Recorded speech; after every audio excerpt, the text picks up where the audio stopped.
La costa más lejana, de Úrsula K. Le Guin. Capítulo 4. Luz de magia.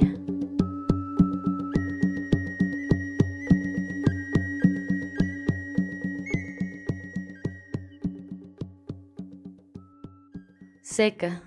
Tenía la boca seca, y un gusto a polvo en la boca, y los labios cubiertos de polvo. Sin levantar la cabeza del suelo, observaba el juego de las sombras. Había unas sombras grandes que se movían y agachaban, se hinchaban y encogían, y algunas más pálidas que corrían rápidamente alrededor de las paredes y del techo, burlándose de las otras. Había una sombra en el rincón y otra en el suelo, y ninguna de estas dos sombras se movía. Empezó a dolerle la nuca. Al mismo tiempo, lo que veía se le aclaró con la celeridad del rayo en un instante. Liebre derrumbado en un rincón, con la cabeza apoyada en las rodillas, Gavilán tendido boca arriba, un hombre arrodillado junto a Gavilán, otro arrojando piezas de oro en un saco, un tercero de pie vigilando. El tercer hombre tenía una linterna en una mano y una daga en la otra, la daga de Arren. Si hablaban, él no los oía, solo escuchaba sus propios pensamientos que le decían, perentorios, sin vacilaciones, lo que tenía que hacer. Los obedeció en el acto. Muy lentamente avanzó, arrastrándose un corto trecho y estirando con rapidez el brazo izquierdo, arrebató el saco del botín. Se levantó en un salto y con un grito ronco corrió hacia la salida. Se lanzó escaleras abajo en la ciega obscuridad, sin perder pie, sin ni siquiera saber si pisaba los peldaños como si volara. Desembocó en la calle como una exhalación y echó a correr hacia las tinieblas de la noche. Las casas eran enormes cascos negros contra el cielo estrellado. A la derecha, la luz de las estrellas rielaba trémula sobre el río. Si bien no veía hacia dónde conducían las calles, podía distinguir los cruces y doblar en las esquinas y volver sobre sus pasos para despistar a los otros, porque lo habían seguido. Corrían descalzos, casi sin hacer ruido, pero los oía jadear detrás de él, no demasiado lejos. Si hubiese tenido tiempo se habría reído, al fin sabía cómo era sentirse la presa en lugar del cazador, el venado que encabeza la cacería, la pieza a cobrar. Era estar solo y ser libre. Dobló hacia la derecha y agazapándose atravesó un puente de parapeto elevado, se deslizó por una calle lateral, dobló una esquina, corrió otra vez un trecho a orillas del río y cruzó otro puente.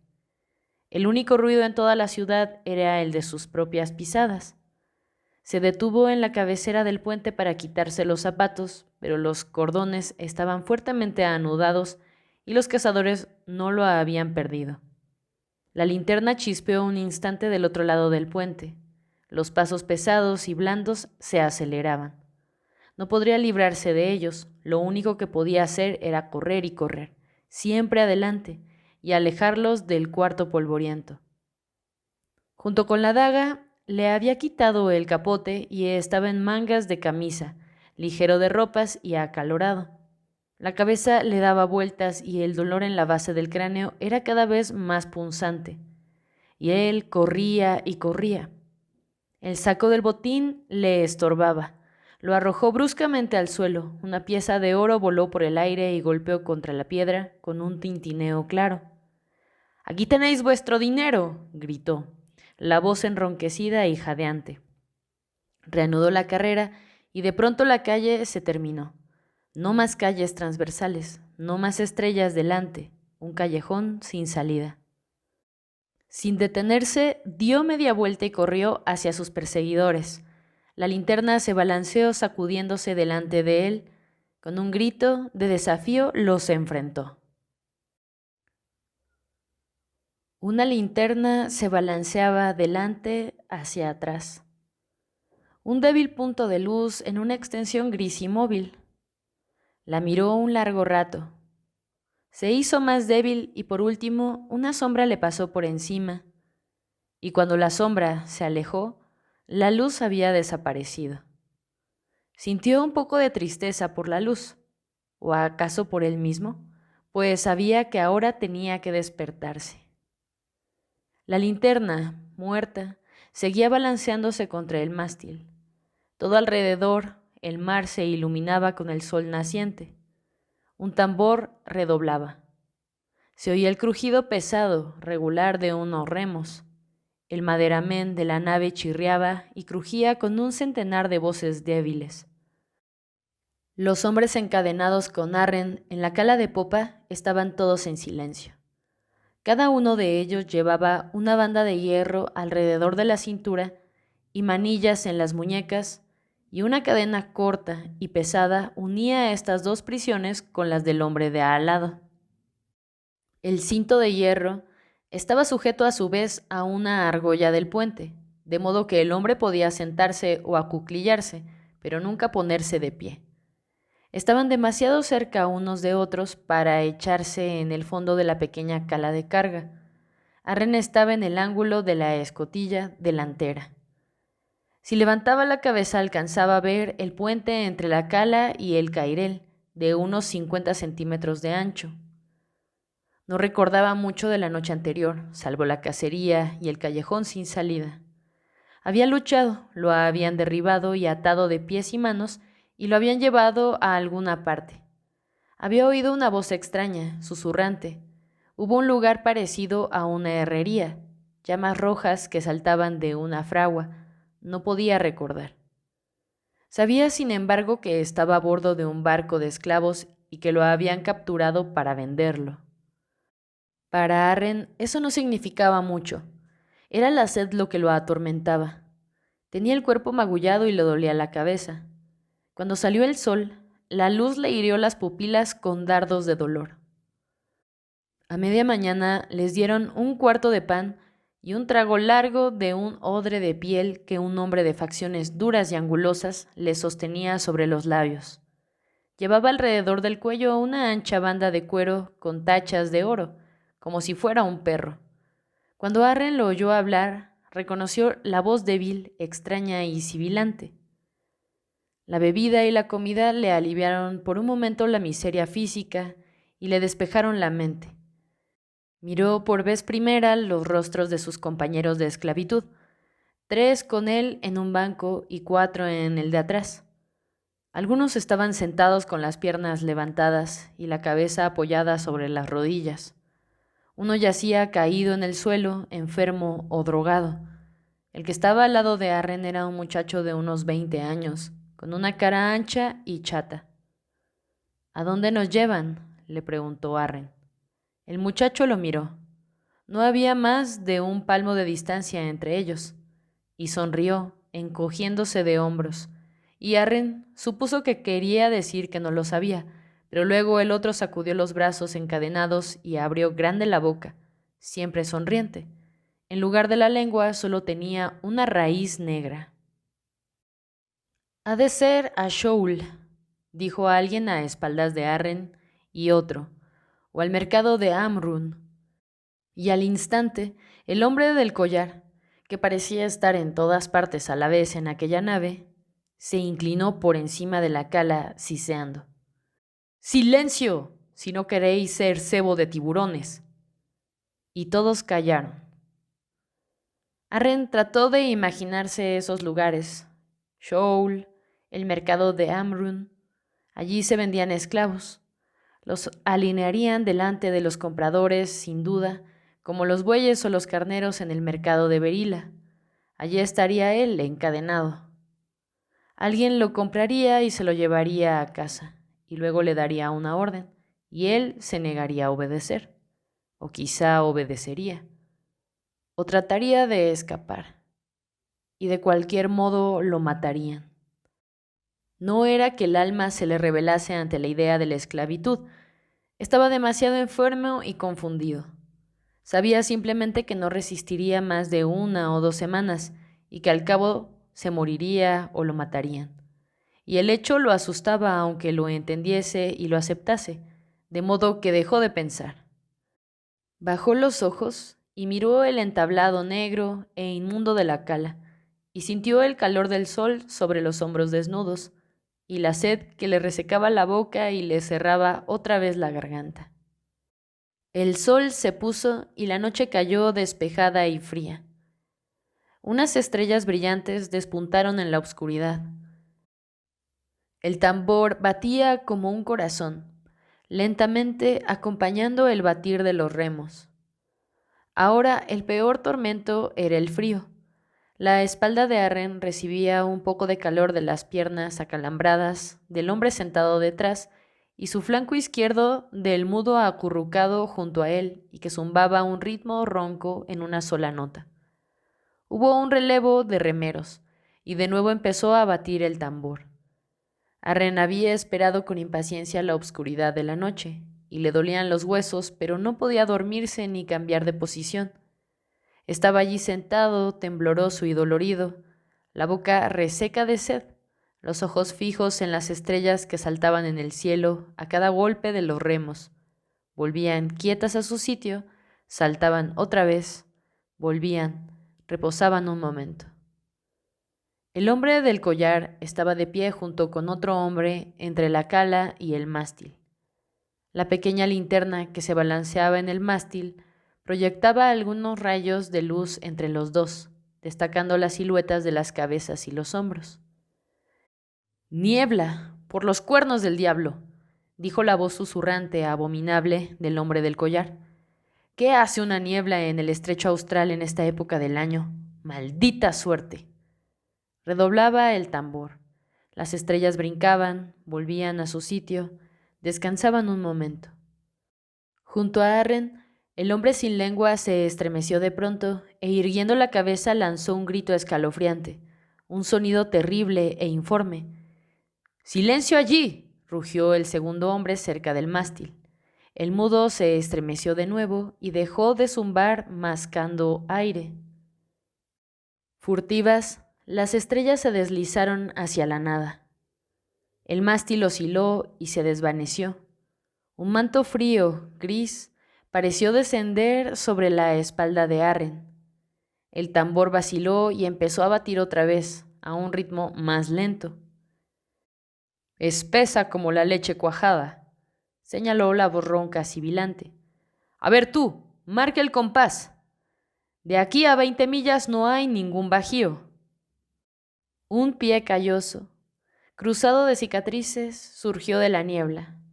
Se detuvo un instante cerca de la cara de Arren, dio un paso y desapareció. En la niebla no parecía que estuviesen navegando, excepto por el balanceo y los golpes de los remos. Los latidos del tambor sonaban amortiguados. Hacía un frío húmedo, entumecedor. La niebla se condensaba en los cabellos de Arren y le caía sobre los ojos. Intentó atrapar las gotas con la lengua y abrió la boca, aspirando el aire húmedo, tratando de aliviar la sed. Pero los dientes le castañaban. El metal frío de una cadena le golpeaba el muslo, quemándole como si fuese de fuego. El tambor batía, batía, y de pronto dejó de batir. «¡Sigue batiendo! ¡Sigue! ¿Qué es lo que anda mal?», bramó desde la proa la voz ronca sibilante. Nadie respondió. La nave roló ligeramente en la mar tranquila. Más allá de las apeas visible batayola no había nada. Vacío. Algo raspó el flanco de la nave. El ruido sonó casi atronador en aquella quietud de muerte, en la oscuridad espectral. «Hemos encallado», murmuró uno de los prisioneros, y la voz se perdió en el silencio. La niebla se iluminó, como si de pronto hubiera florecido en luz. Arren vio claramente las cabezas de los hombres encadenados a él, las diminutas gotas de humedad que les brillaban en los cabellos. La nave se balanceó otra vez y Arren se irguió tanto como se lo permitían las cadenas, estirando el cuello para mirar hacia adelante. La niebla brillaba en lo alto del puente, como la luna detrás de una nube tenue, radiante y fría. Los remeros estaban inmóviles como estatuas. Los hombres de la tripulación, reunidos en el combés del navío, tenían los ojos brillantes. A babor, un hombre estaba solo, de pie, y la luz venía de él. La cara, las manos y la vara le ardían como plata fundida. A los pies del hombre luminoso se agazapaban una forma oscura. Arren intentó hablar y no pudo. Envuelto en aquel esplendor de luz, el hombre se acercó a él y se arrodilló sobre el puente.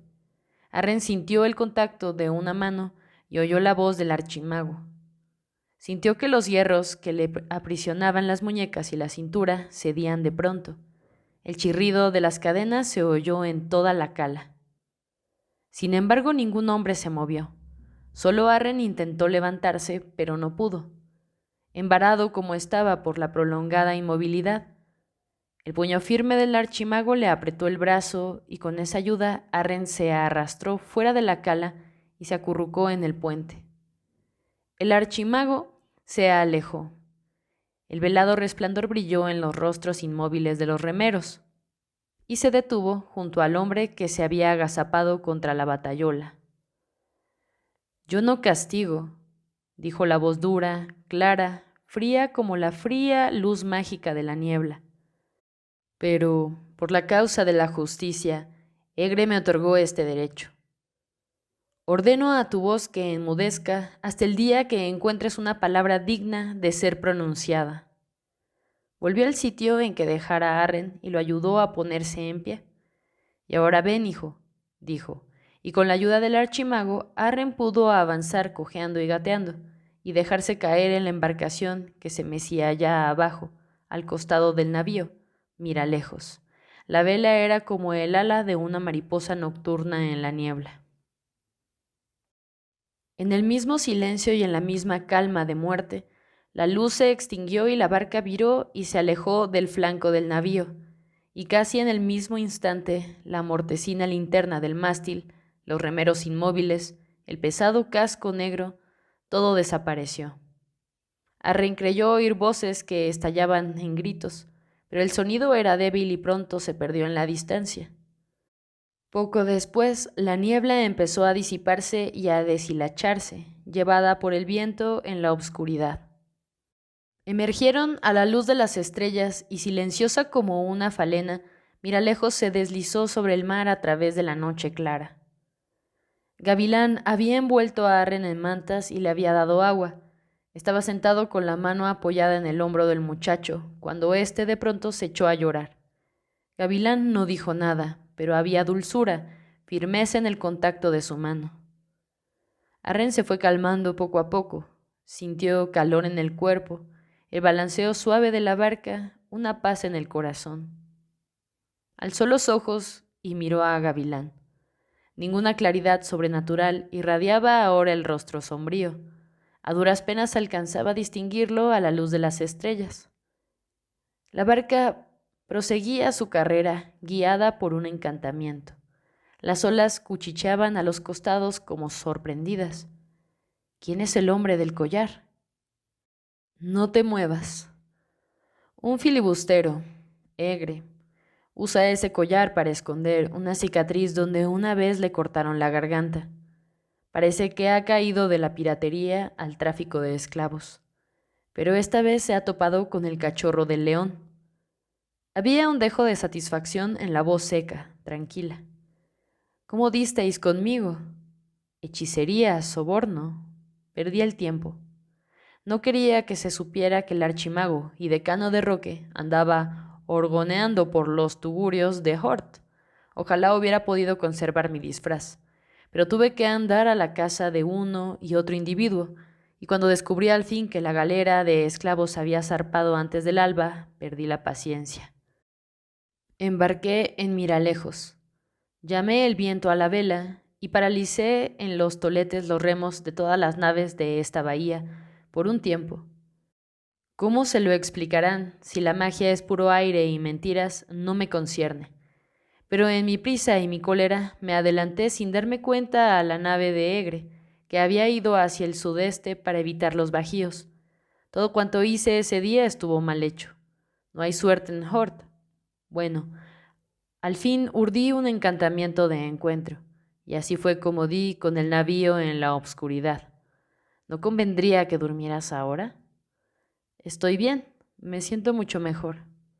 Una fiebre ligera había reemplazado el frío de Arren, y en verdad se sentía bien, el cuerpo lánguido, pero la mente saltando rápidamente de una cosa a otra.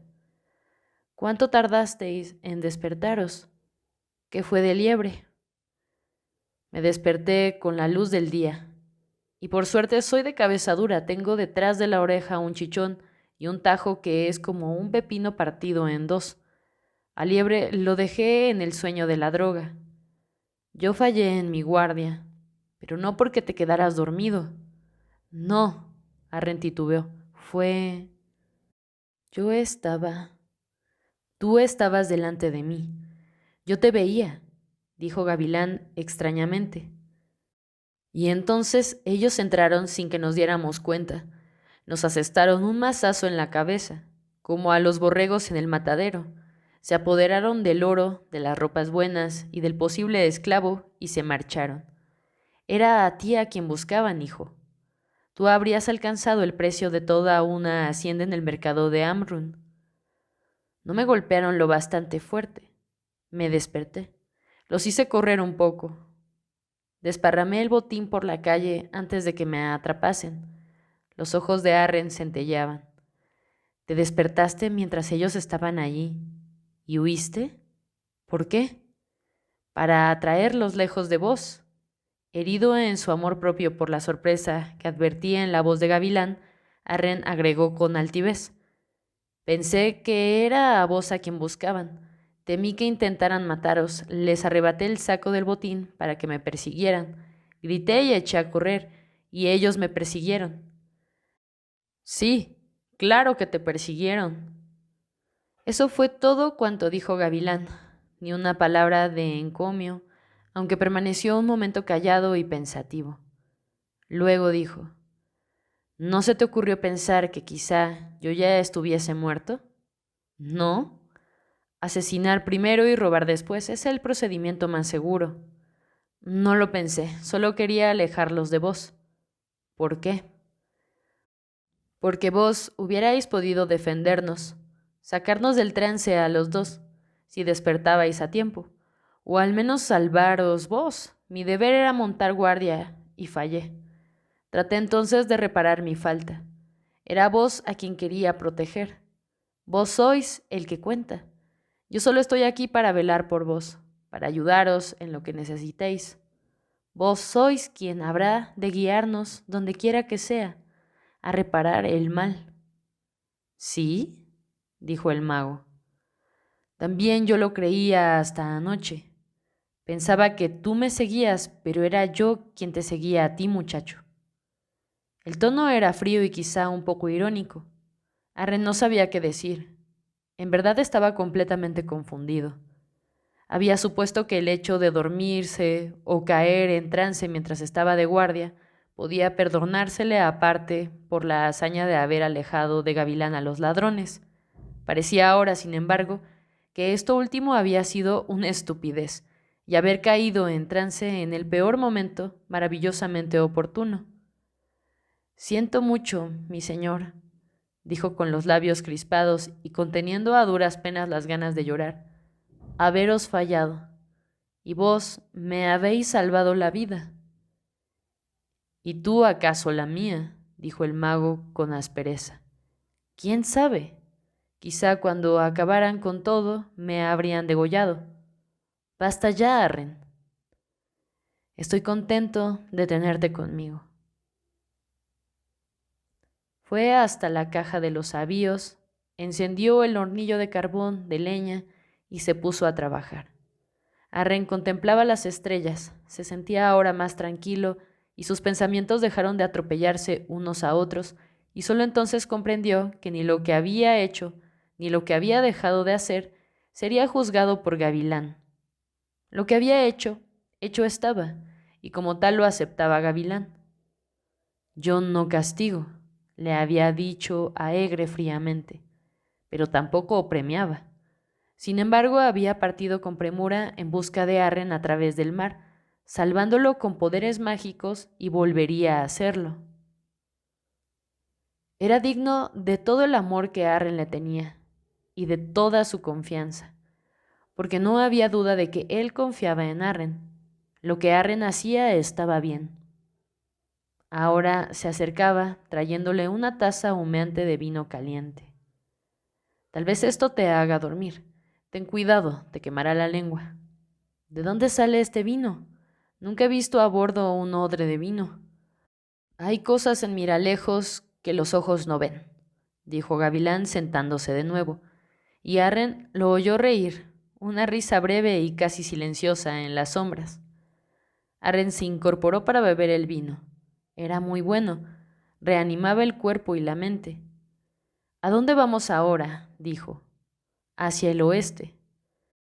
¿A dónde fuisteis con Liebre? A la oscuridad. Yo no lo perdí en ningún momento, pero él se perdió. Iba de un lado a otro más allá de las fronteras, en los páramos sin fin del delirio y de la pesadilla. Llamaba como un pájaro en aquellos parajes desolados, como una gaviota gritando lejos sobre el mar. No es un guía. Siempre ha estado perdido. Pese a toda su maestría en las artes de la magia, nunca ha visto el camino que se abría ante él, solo se veía a sí mismo. Arryn no comprendía ni quería comprenderlo ahora. Atraído por esa obscuridad de que hablaban los magos, se había internado en ella un corto trecho. Y no quería recordar esa experiencia, nada tenía que ver con él, y la verdad era que no deseaba dormir, temiendo a verla otra vez en sueños, ver aquella figura negra, aquella sombra que le ofrecía una perla y le susurraba, «Ven». Rápidamente sus pensamientos tomaron otro rumbo. «Mi señor», dijo, «¿por qué duerme?», exclamó Gavilán con un dejo de impaciencia. «No puedo dormir, mi señor. Me preguntaba por qué no liberasteis a los otros esclavos. Lo hice. No dejé un solo hombre encadenado en esa nave. Pero los hombres de Egre tenían armas. Si los hubieseis encadenado a ellos. Ah, si yo los hubiese encadenado. Eran solo 6. Los remeros eran esclavos engrillados como tú. Es posible que a esta hora Egre y sus hombres estén muertos, o que los otros los hayan encadenado para, a su vez, venderlos como esclavos. Pero los he dejado en libertad de luchar o negociar. No es mi oficio hacer esclavos. Pero vos sabíais que son gente malvada. ¿Tenía entonces que ser como ellos? ¿Dejar que sus actos gobernaran los míos? Yo no elegiré por ellos, ni permitiré que ellos elijan por mí. Arryn no replicó, pensando en lo que había oído. El mago dijo entonces, en tono un poco más bajo. ¿Te das cuenta, Arryn, de que un acto no es, como creen los jóvenes, lo mismo que una piedra que levantas del suelo y arrojas lejos, queda en el blanco o hierra y nada más? Cuando levantas la piedra, la tierra se aligera y la mano que la sostiene es más pesada. Cuando la arrojas, influye en los circuitos de los astros, y allí donde golpea o cae, el universo cambia. De un acto cualquiera depende el equilibrio del todo. Los vientos y los mares, los poderes del agua y de la tierra y de la luz, todo cuanto ellos hacen y todo cuanto las plantas y las bestias hacen, bien hecho está y es para bien. Todos actúan dentro del equilibrio. Desde el huracán y el mugido de la ballena hasta la caída de una hoja seca y el vuelo del mascardón, todo cuanto ellos hacen es parte del equilibrio del todo. Pero nosotros, los que tenemos poder sobre el mundo y sobre otros hombres, nosotros hemos de aprender a hacer lo que la hoja y la ballena y el viento hacen por naturaleza. Hemos de aprender a mantener el equilibrio. Somos inteligentes y no hemos de actuar en la ignorancia. Somos capaces de elegir y no hemos de actuar sin responsabilidad. ¿Quién soy yo, aunque pueda hacerlo, para castigar y recompensar, para jugar con los destinos de los hombres? Pero entonces, dijo el joven contemplando con el entrecejo fruncido las estrellas, ¿Es así como ha de mantenerse el equilibrio? ¿Así, no haciendo nada? Sin duda el hombre tiene que actuar, aun cuando no conozca todas las consecuencias, si en verdad hay algo que hacer. Nunca temas. Mucho más fácil es para los hombres actuar que abstenerse. Seguiremos haciendo el bien y el mal. Pero si de nuevo hubiera un rey sobre todos nosotros, y ese rey buscara, como en tiempos pasados, el consejo de un mago, y yo fuese ese mago, le diría: mi señor, no hagáis nada porque sea justo, o loable, o noble. No hagáis nada porque os parezca bueno. Haced tan solo aquello que tengáis que hacer, y lo que no podráis hacer de ninguna otra manera. Había algo en la voz del mago que hizo que Arryn se volviese a mirarlo. Le pareció que su rostro irradiaba de nuevo a aquella luz, pues ahora le veía la nariz aguileña y la mejilla cruzada de cicatrices, los ojos sombríos, feroces. Y Arryn lo miró con amor, pero también con miedo, pensando: está tan por encima de mí. Sin embargo, mientras lo contemplaba, se dio cuenta al fin de que no era la luz de la magia, ni el frío fulgor de la magia, lo que delineaba cada arruga, cada plano de la cara del hombre, sino la luz misma, la mañana, la simple luz del día. Había un poder más grande que el de ese hombre, y los años no habían sido más piadosos con Gavilán que con cualquier otro. Aquellas eran arrugas de vejez, y parecía cansado a medida que la luz aumentaba. Bostezó. Y así, a fuerza de mirar, de sorprenderse, de meditar, Arryn se durmió al fin. Pero Gavilán siguió sentado junto a él, contemplando la aurora y la salida del sol, como si examinara un tesoro para ver si faltaba algo en él, una gema manchada, un niño enfermo.